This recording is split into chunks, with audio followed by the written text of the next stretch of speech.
सर्वांना नमस्कार।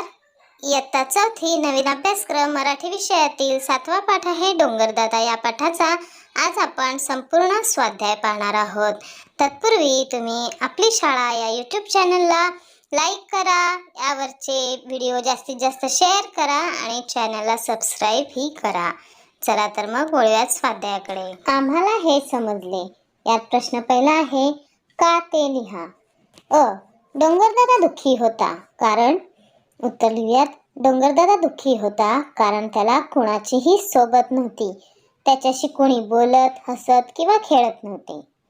आहे, डोंगरदादा शोभून दिसू लागला कारण, उत्तर लिहूयात, डोंगरदादा शोभून दिसू लागला कारण तो झाडाझुडपांनी गवत वेलींनी सजला आणि रंगीबेरंगी फुलांनीही नटला।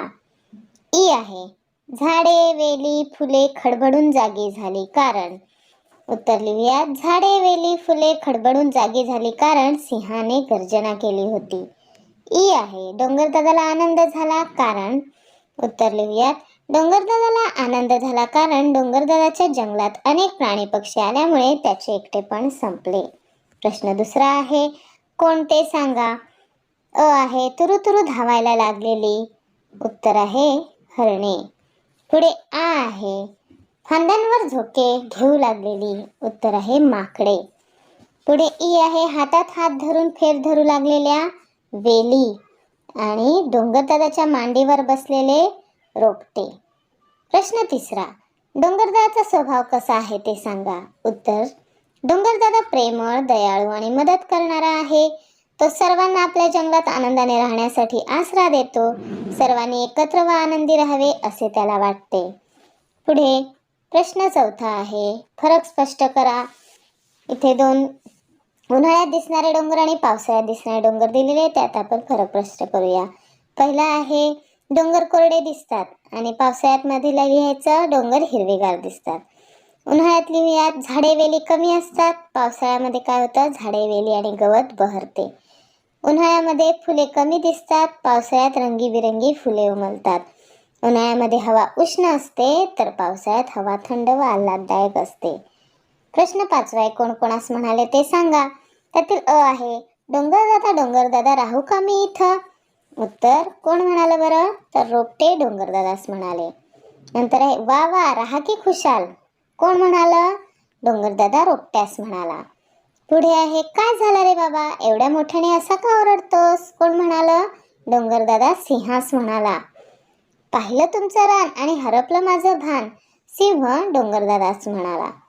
हो हो अगदी आनंदानं, डोंगरदादा सिंहास म्हणाला। पुढे विचार करा व सांगा। प्रश्न पहिला, डोंगरदादा नेहमी आनंदी राहावा यासाठी तुम्ही काय कराल।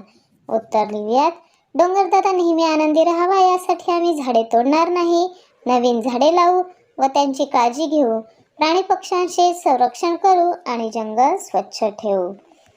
प्रश्न दुसरा आहे, तर काय झाले असते ते सांगा। पहिला आहे, जर डोंगरदादाने प्राण्यांना आश्रय दिला नसता तर, डोंगरदादा पुन्हा एकटा पडला असता आणि त्याला आनंद झाला नसता। जर सिंह गर्जना करायला विसरला तर, झाडे झुडपे वेली आणि फुले जागी झाली नसती आणि जंगल पूर्वीसारखे शांत राहिले असते। जिराफाची मान आखूड असती तर, त्याला उंच झाडांवरील पाने खाता आली नसती। पुढे चर्चा करूया। डोंगराचे रक्षण करणे आवश्यक का आहे याविषयी तुमच्या पालकांसोबत चर्चा करा। उत्तर लिहूयात, डोंगरांमुळे पर्यावरणाचा समतोल राखला जातो, डोंगरावर झाडे वेली व वनस्पती वाढतात आणि अनेक प्राणी पक्ष्यांना आश्रय मिळतो, त्यामुळे डोंगरांची तोड न करता त्यांचे संरक्षण केले पाहिजे। प्रश्न दुसरा, डोंगरदादाकडे प्राणी पक्षी आले नसते तर काय झाले असते याविषयी मित्रमैत्रिणींशी गप्पा मारा। उत्तर लिहूयात, डोंगरदादाकडे प्राणी पक्षी आले नसते तर तो पुन्हा एकटा व दुःखी राहिला असता, जंगलात चैतन्य आणि आनंदाचे वातावरण निर्माण झाले नसते, त्याचे एकटेपण दूर झाले नसते। पुढे लिहिते हो, यामध्ये प्रश्न पहिला आहे, या कथेत आलेल्या पात्रांच्या आधारे स्वतःच्या कल्पनेने गोष्ट तयार करा व शीर्षक द्या। उत्तर लिहूयात, शीर्षक लिहूयात, डोंगरदादाचा आनंद। मग गोष्ट लिहूयात, एक होता डोंगरदादा, तो एकटा आणि दुःखी होता। एके दिवशी एक रोपटे त्याच्याकडे आले, डोंगरदादाने त्याला प्रेमाने आश्रय दिला। हळूहळू रोपटे मोठे झाले, डोंगरदादा हिरवागार आणि सुंदर दिसू लागला। तेथे सिंह, हरणे, जिराफ, माकडे आणि पक्षी आले. डोंगरदादाने सर्वांना आश्रय दिला. त्यामुळे जंगलात आनंदाचे वातावरण निर्माण झाले. सर्व प्राणी पक्षी आनंदाने राहू लागले. पुढे प्रश्न दुसरा आहे, खालील संवाद पूर्ण करा. सिंह म्हणतो, जंगलदादा खूपच उष्णता वाढली, आम्हाला विश्रांतीसाठी सावली कमी पडत आहे. आता यावर तुम्ही उपाय सांगा. जंगलदादा म्हणाला, तुमचं सारं बरोबर आहे, पण आता माझंच अस्तित्व धोक्यात आहे. मग सिंहाचा संवाद लिहूयात. आपण सगळ्यांनी मिळून झाडे लावूया. जंगलदादा म्हणतो, हो, झाडे लावली तर माझे सौंदर्य आणि हिरवाई वाढेल. सिंह म्हणतो, आपण झाडांची काळजी घेऊया आणि त्यांचे संरक्षण करूया. मग डोंगर म्हणतो, हो, तुम्ही माझ्यावर झाडे लावा आणि माझे रक्षण करा. आणि सारेजण म्हणतात, होय, आम्ही झाडे लावू आणि जंगलाचे रक्षण करू. खेळूया शब्दांची मध्ये आहे. प्रश्न पहिला, रिकाम्या जागा भरा, म्हणजे रिकाम्या जागेतील कंसातील योग्य शब्द लिहा. इथे काही शब्द दिले आहेत, ते आपण तिथे उत्तरामध्ये लिहायचे आहेत. आहे डॅश डॅश वेली, मग कशा असतात वेली? धिटुकल्या. आहे डॅश झुडपे, कशी? बुटकी झुडपे. तिसरं एक गोड फळे. नंतर एक थंड हवा.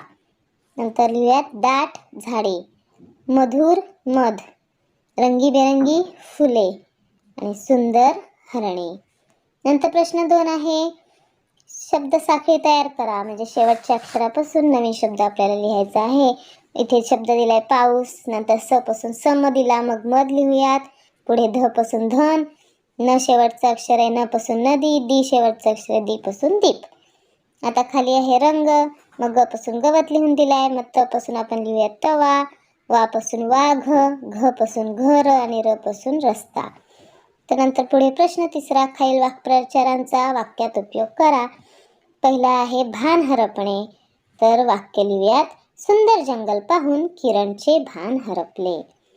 नंतर आहे आसरा देणे, डोंगरदादाने सर्व प्राणी व पक्ष्यांना आसरा दिला. पुढे प्रश्न चौथा आहे, जोड शब्दांची यादी तयार करा. झाडे झुडपे, तसं आपण लिहूयात फुले फळे, झाडे वेली, प्राणी पक्षी, सुख दुःख. प्रश्न 5वा आहे, सांगा पाहू मी कोण. अशा प्रकारचे कोणी शालेय ग्रंथ आहे ते पुस्तकातून मिळवा आणि त्याचा संग्रह करा. बघा इथे दिले, माझ्यामुळे होत नाही जमिनीची धूप, मला तोडून टाकणे आहे मोठी चूक, ना चालतो ना बोलतो एका जागी मी उभा, माझ्या अंगावर भरते पाखरांची सभा. सांगा भाऊ मी कोण? उत्तर लिहूया झाड. चला इथे आपण समजून घेऊया दिलेला आहे. इथे काही चिन्ह दिलेत, चिन्हांचा आपल्याला इथे वापर करायचा आहे. आधी वाक्य वाचायचे आणि तिथे कोणतं चिन्ह येणार आहे ते इथे दिलेलं आहे, आपण त्या चिन्हाचा उपयोग करायचा आहे. पहिले बागेत गेल्यावर मला आनंदी वाटते, तिथे पूर्णविराम द्यायचा आहे. नंतर बागेत गुलाब, मोगरा, झेंडू इत्यादी फुलझाडे आहेत, तिथे स्वल्पविराम आणि पूर्णविराम द्यायचे. नंतर फुले केव्हा उमलतात, तिथे प्रश्नचिन्ह द्यायचे. नंतर आहे शाब्बास तू बागेची छान निगा राखलीस, उद्गारवाचक चिन्ह द्यायचे. नंतर वा किती छान सुगंध आहे हा, इथे पण उद्गारवाचक चिन्ह द्यायचे. चला तर मग देऊयात. बघा अशा प्रकारे हे सगळे आपल्याला वाक्य चिन्हांचा वापर करून पुन्हा लिहायची आहेत.